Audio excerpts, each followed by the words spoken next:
All right. Good evening, everyone, and welcome back to the WGSN-DB Going Solo Network's Going Solo Veterans Corner. I am still your host, retired Army First Sergeant and author Paul Holbert, coming to you live from Northern Virginia. For those of you who have watched before, you know our goal is to connect veterans from across the country and giving them an opportunity to share their experiences, their careers, how they made adjustment back to civilian life, and what they're doing in their communities now. So before we get started, I just want to take a moment to thank tonight's sponsor, Nationwide IT. Nationwide IT is a veteran-owned information technology and management consulting company. It's also designated an 8A by the U.S. Small Business Administration and certified disabled veteran-owned small business. NIS delivers first-class services and support to their clients in the federal government and the private sector. So call them at 703-750-0453, and you'll also see their website on the screen during the show. So let's get started. We'll meet tonight's guest. We have with us Chan Chau. Chan is a retired Marine Master Sergeant who recently completed his 23-year career in 2018 in a variety of assignments as an aviation professional, and he had tours of duty in a lot of different areas, including the Mediterranean, Thailand, Japan, and Africa. He also supported such operations as Operation Enduring Freedom, Operation Iraqi Freedom. He currently resides in Northern Virginia with his wife, Dawn, and his three children, Catherine, Addison, and Jack. So welcome to the program, Chan. Hey, thank you. Yeah, it's good to see you. I'm glad you could be with us. Um, I know that since you retired, you've been a pretty busy fellow with all the things you've been doing, but I'd like to start out tonight first talking just a little bit about your military career. And so, you joined the Marines, which, we can forgive you for that type of thing. Being an Army guy myself, but, in all seriousness, what made you decide to join the Marines? How did you choose the Marines? Well, a funny story, you got all these recruiters that come to your school. And I remember the recruiters would come in and they would always hound and hound and hound. And I was like, oh, I'm not interested. I'm not interested. I'm going to go to school. Well, then I seen a flyer, for one of those free compasses, right? So I sent off, got a little brochures, and then a recruiter actually contacted me and goes, "Hey, what do you want to do?" And I was like, I'm interested in aviation. I was kind of swinging that approach, and so he goes, "Well, we got aviation next thing you know."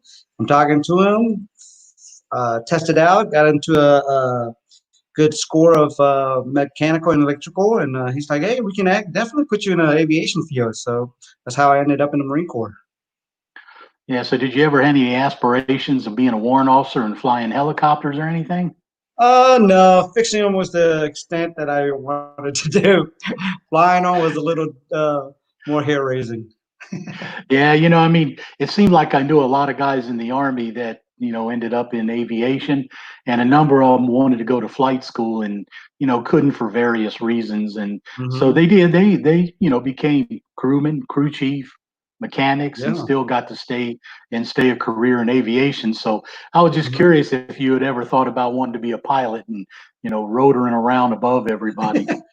No, the few flights that I did get on, it was enough for me. Say, say you liked working on them, but you didn't want to ride on them. Is that it? Exactly, exactly. Yeah. Yep. Yeah. Well, people used to tell me I had a boss at work one time who flew C-5 Galaxies for the Air Force.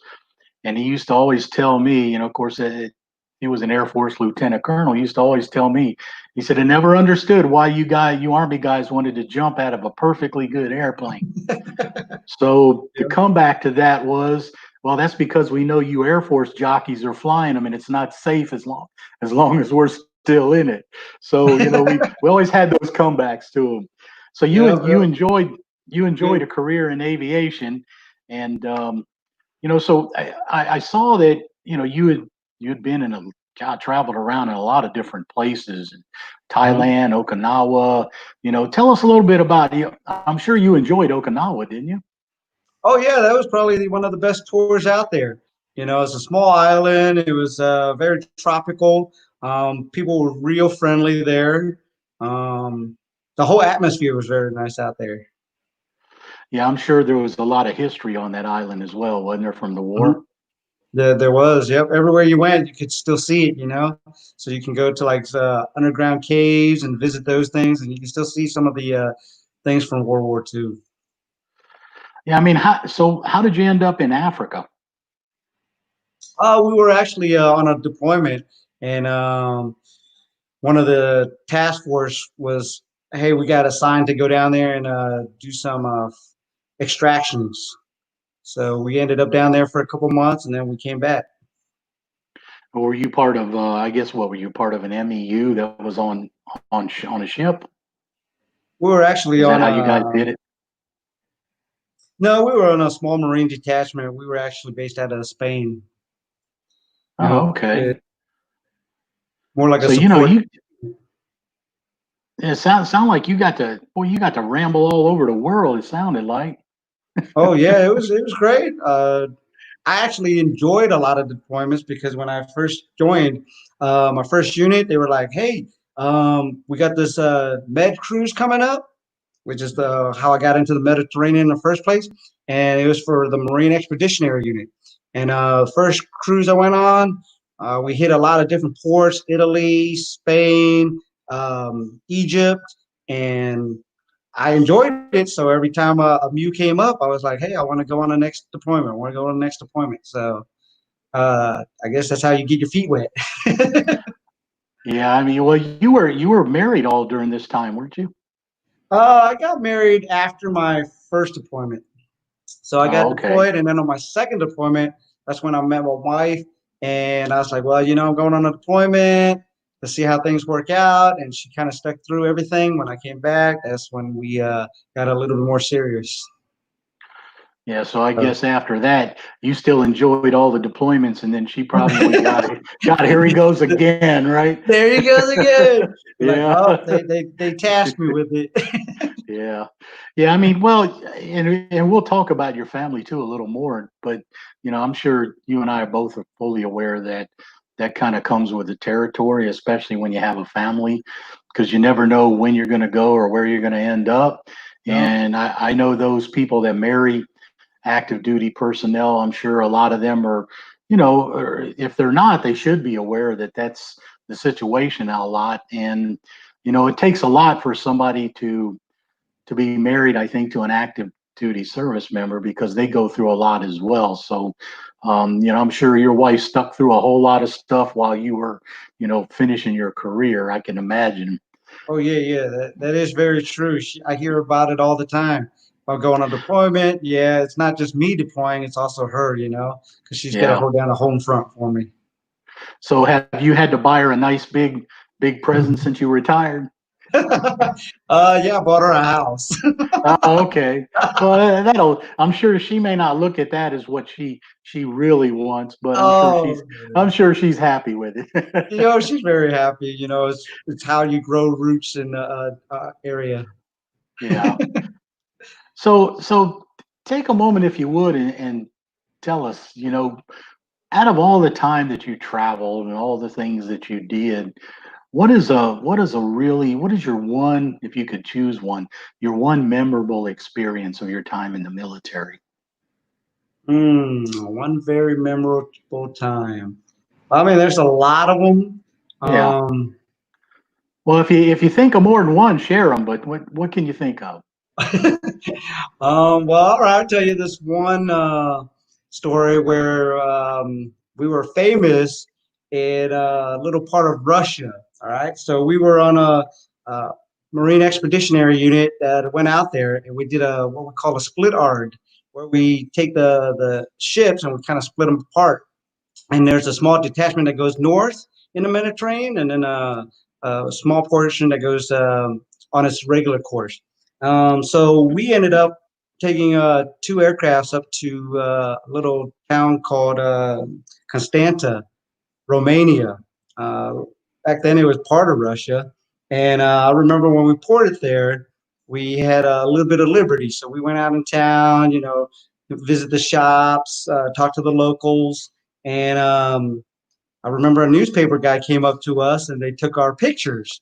and they said the title in Russian said Marines have landed in Constanta, Romania. And next day, there was all over town. We're walking around, and everybody's greeting us, going, "Oh, you guys are Marines! You guys are famous!" And so I thought that was pretty cool. It's like they loved the Americans coming over there. Yeah, well, I have to tell you, not to circle back, but I was just noticing that we had a comment from Deborah, who's listening to the show, Mhm. and she wanted to make sure that she let everyone know. There it is. She said it's harder than expected as a new wife. It was hard still after he left the Corps. So it seems like somebody kind of agrees with your probably your wife's viewpoint of this whole thing. So thank you, Deborah. We appreciate the comment. And you're right. I mean, it is difficult, and we do realize that. So Mhm. Chan, you know, I know you traveled around a lot. You spent your career in aviation. Um, and working on different types of aircraft. But I understand that you had one of the more difficult jobs, I think, that the military can have for an NCO. Um, and I know when I was in the Army, a lot of my peers wanted to either go to drill sergeant school or recruiting school.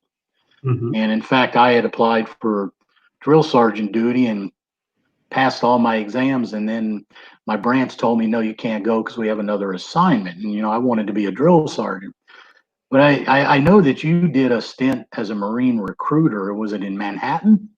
That's correct. I Yeah. was in the So Big Apple. yeah, I mean, so tell us a little bit about that. What were some of your experiences, especially in the middle of Manhattan? Oh, at times I felt like it was really difficult, because you had to really talk fast.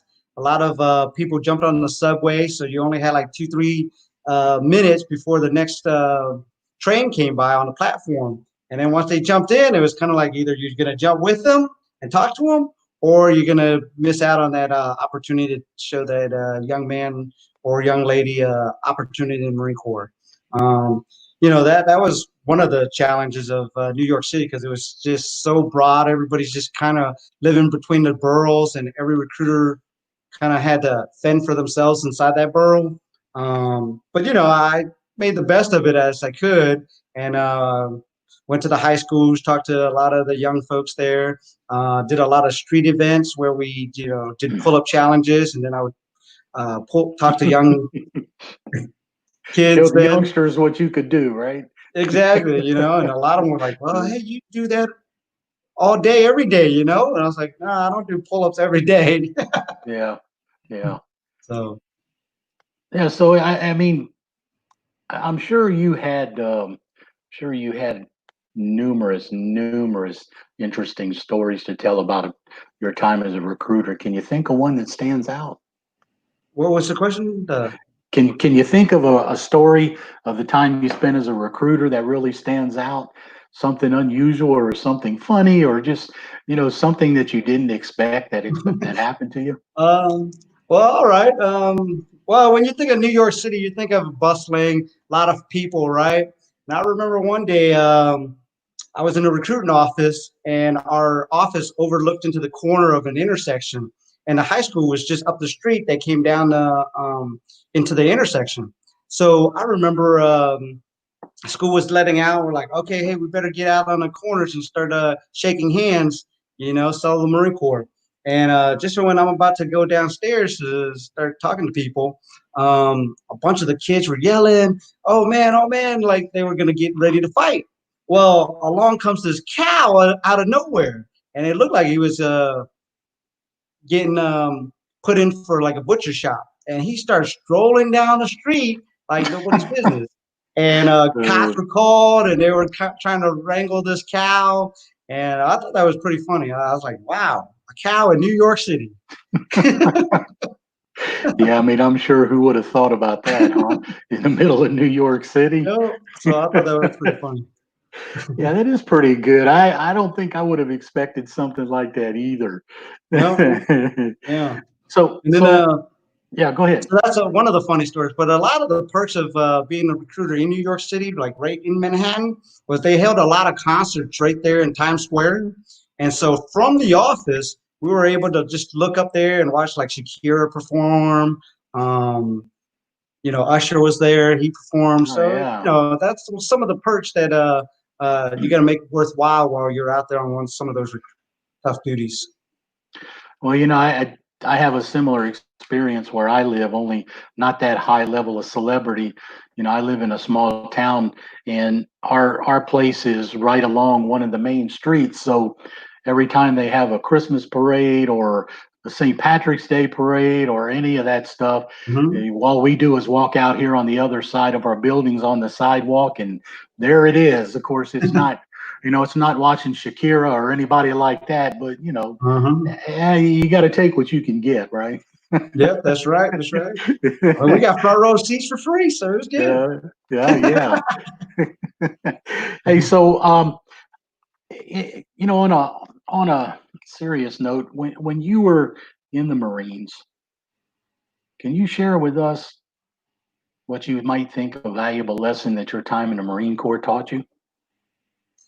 Um, I would say that the most valuable lesson would be to do everything that you can because you only got a short amount of time. You know what I mean? I had a lot of friends that, we went on deployment. Some of them didn't come back. And I was like, man, Mm, that could have been me. yeah.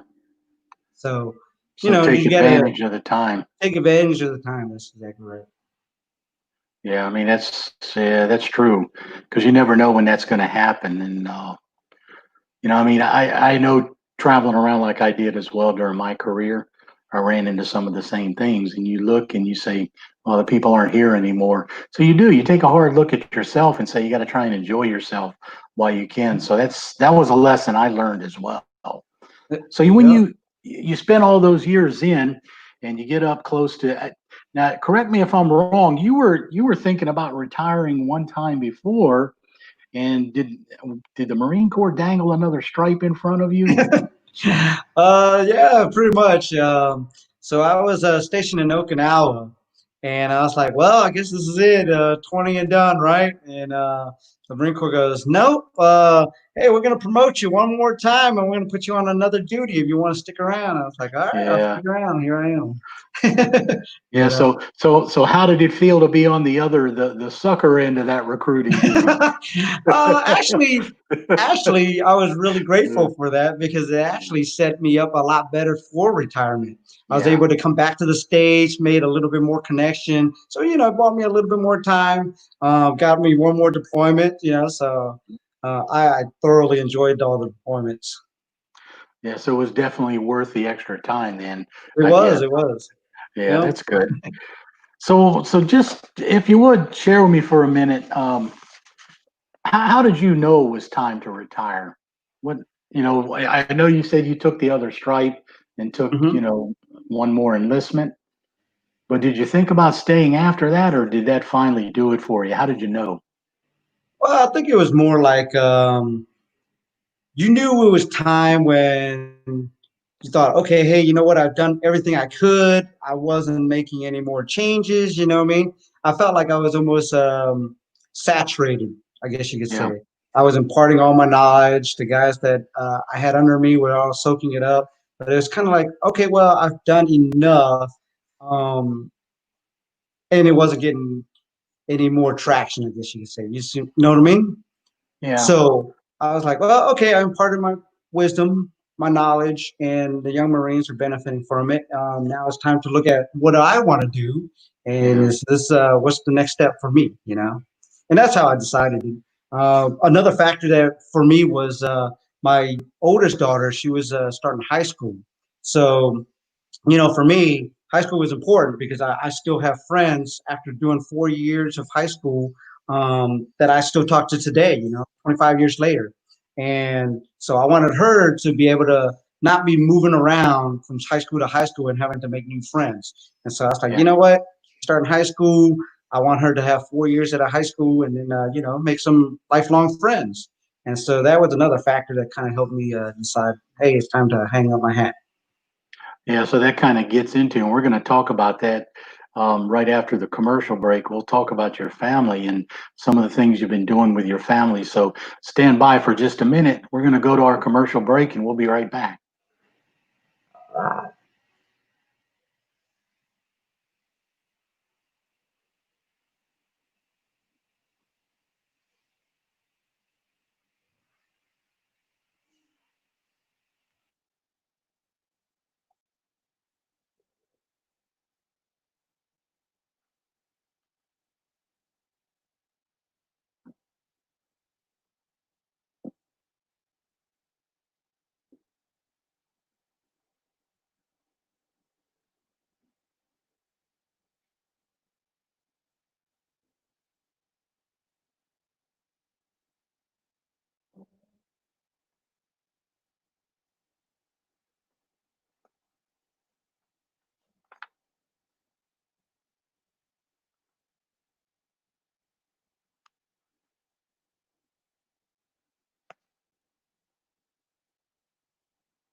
All right.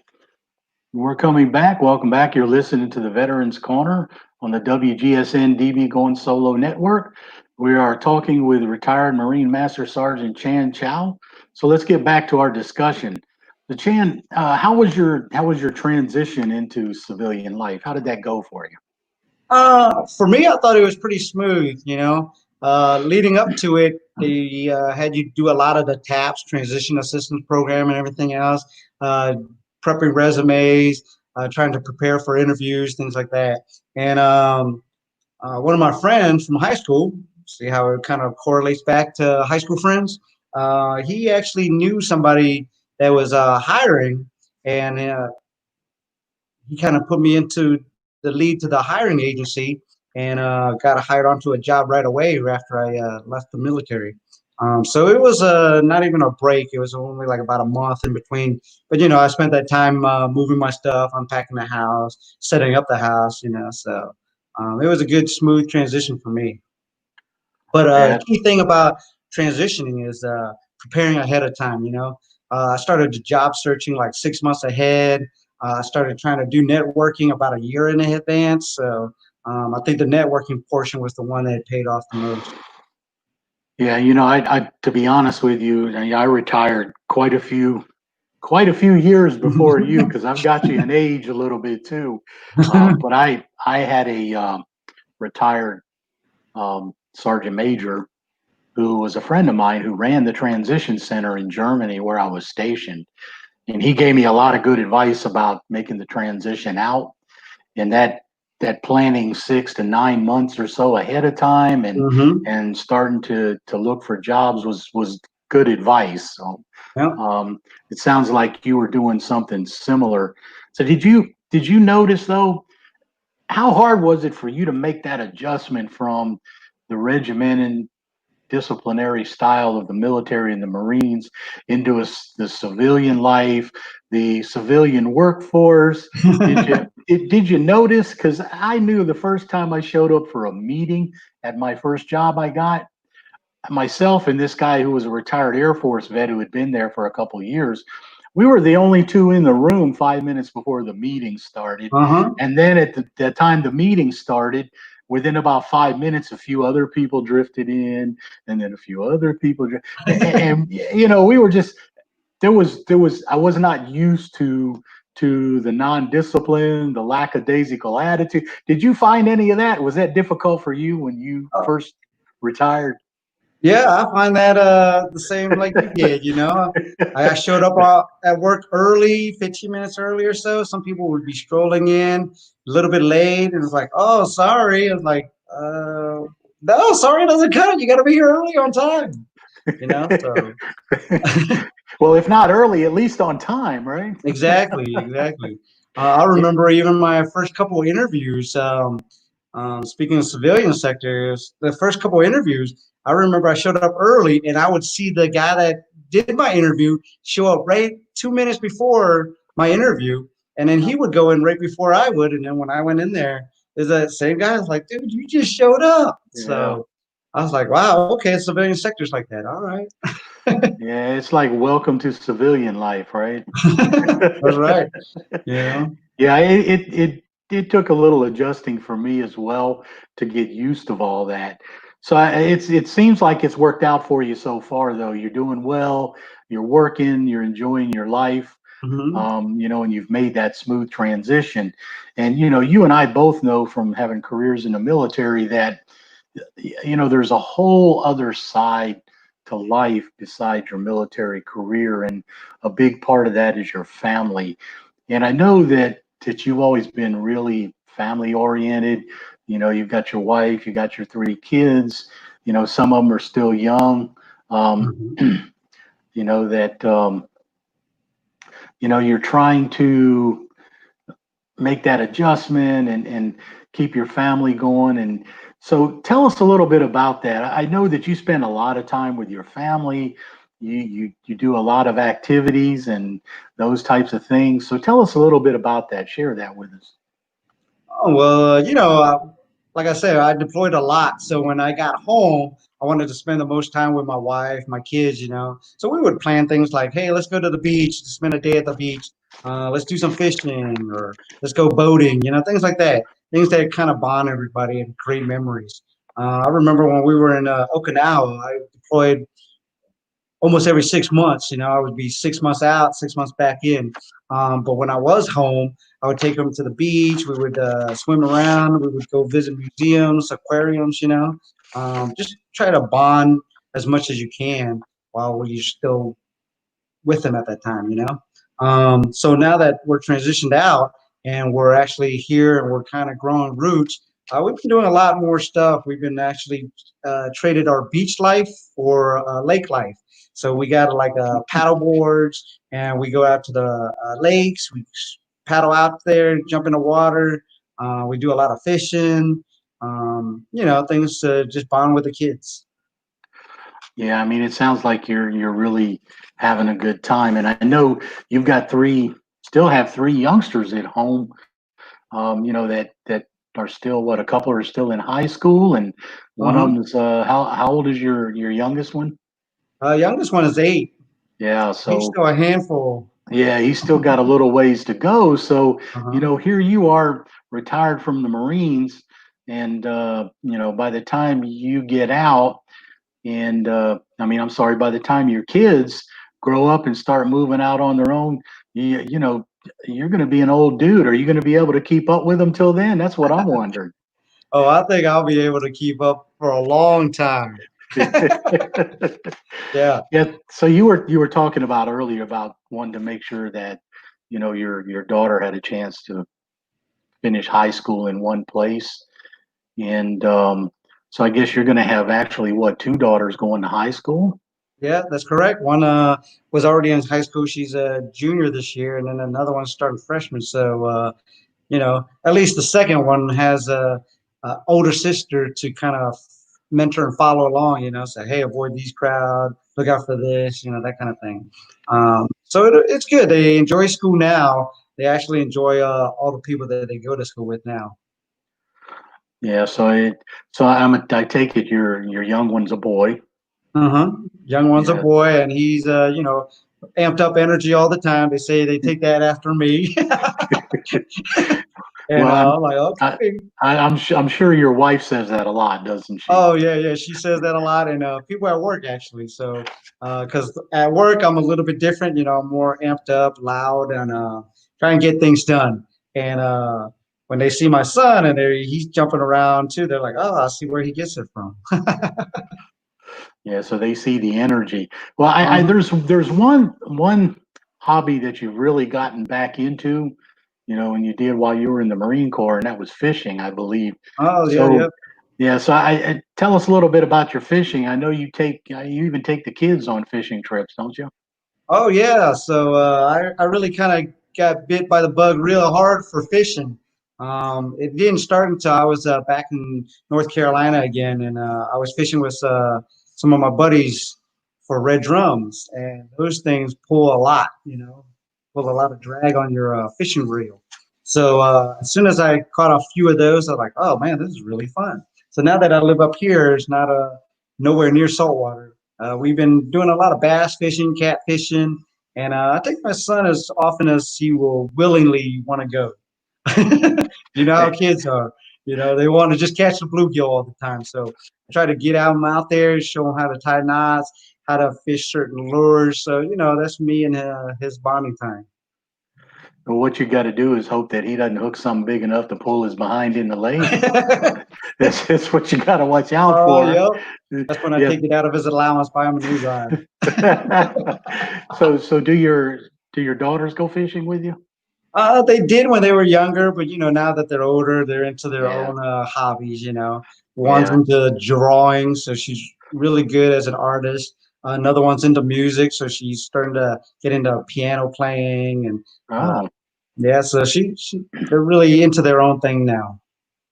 Well, those are teenage girls. They don't want to be hanging around dad all the time. That is true. You're liable to give them a bad reputation. That's usually how the kids look at us once we start getting older. Yeah. Especially when their friends come over, they'd be like, "Well, let's go hang out in the basement." Yeah, away from dad and mom. Yeah. Yeah. So I hear that your daughters have some talents and interests, but I understand your wife also has some skill in crafts and likes to do craft work. That's correct. She's been doing a lot of crafts. It all started while we were in the military, moving around from place to place. She started getting into like making boards, kind of like the one you have behind you, where it says a veteran. So she makes a lot of different boards for people to remember. Crafty things like sewing, making cards, making stickers, pretty much anything you want.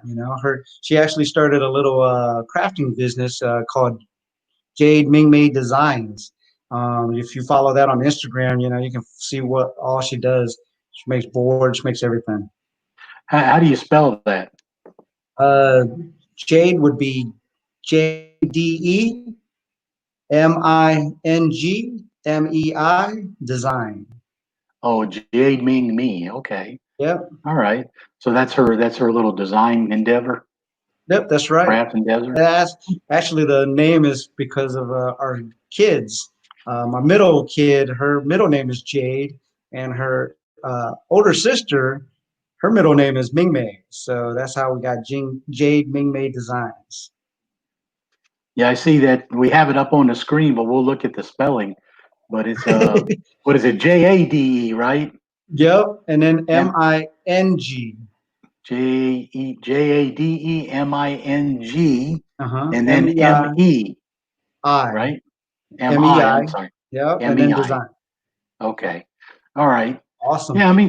Yeah, so that's good. Maybe some of our listeners out there might want to take a look at that if they get a chance. But it sounds like you guys have a full plate, with the family, the activities, two daughters in high school, a young one still in late elementary school. So it's been so long. Yeah, mine are all so grown and gone that I've forgotten which age goes with what. But it sounds like you guys have even though you're retired from the Marine Corps, you still got a very, very busy life going on with your family. That's right. Because they never want to let up. They always gotta get into something. So you gotta be there and be like, "Hey, this is what we're gonna do." Well, I know you mentioned earlier that you felt it was time to move on because you were trying to teach young Marines and instill your knowledge and things into them. So I want to ask you before we wrap this up to do the same thing for our veterans who may be out there in the audience listening to this show. If you had a message to go out to your fellow veterans out there, a final thought, what would it be? Well, my final thought would be that I went through this too when I left the military.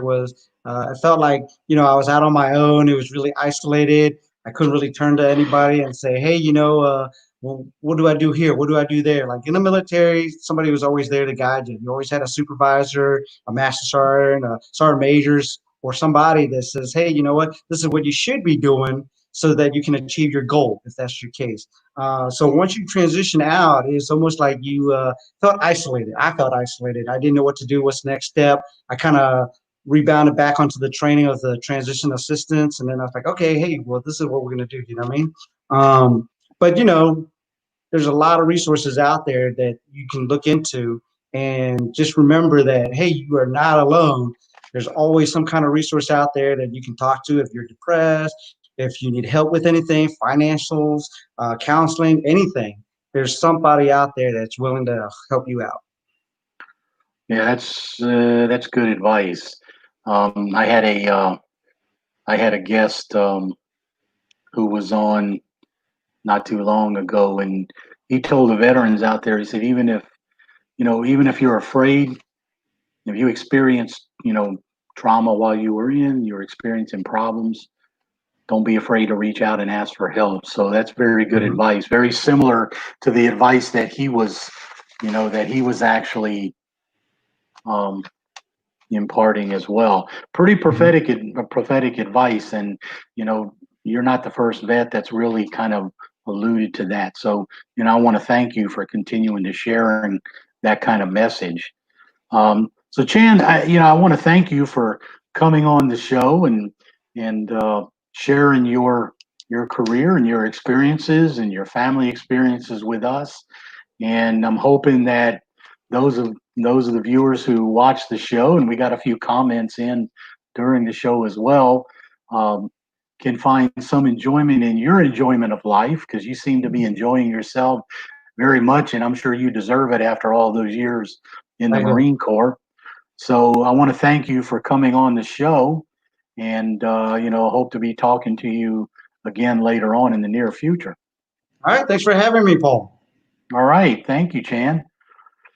So for those of you out there, the veterans, I want to provide you with our tidbit of information tonight on the VA offering debt relief to veterans through 2020. And you can see the information in the website up on the screen. The VA is offering debt relief for those veterans who are suffering for various reasons, especially during the COVID-19 pandemic. They're suspending collection actions on veteran debts and other things under the Department of Treasury. So if you're a veteran out there and you're struggling because of the current situation and you're facing some debt where you think you may have the Department of Treasury or the VA coming to collect money from you, take a look at the website, www.pay.gov, or you can call the center there at the number on the screen, and they'll be able to help you to help you with the program in order to get yourself taken care of. All right. Well, thank you everyone for listening to the WGSN-DB Going Solo Network and the Going Solo Veterans Corner. Our goal is to connect veterans, bringing their stories and help us stay connected with families and help you be better informed. Veterans, we want to thank you for all of your service, and we hope we inspire you to live life to the fullest. I'm your host, retired Army First Sergeant Paul Holbert, and I would like you to also visit the literaryvet.net, my author's site, and the WGSN-DB Going Solo Network at goingsolomedia.com for more information. Thank you, and we hope to see you on our next broadcast.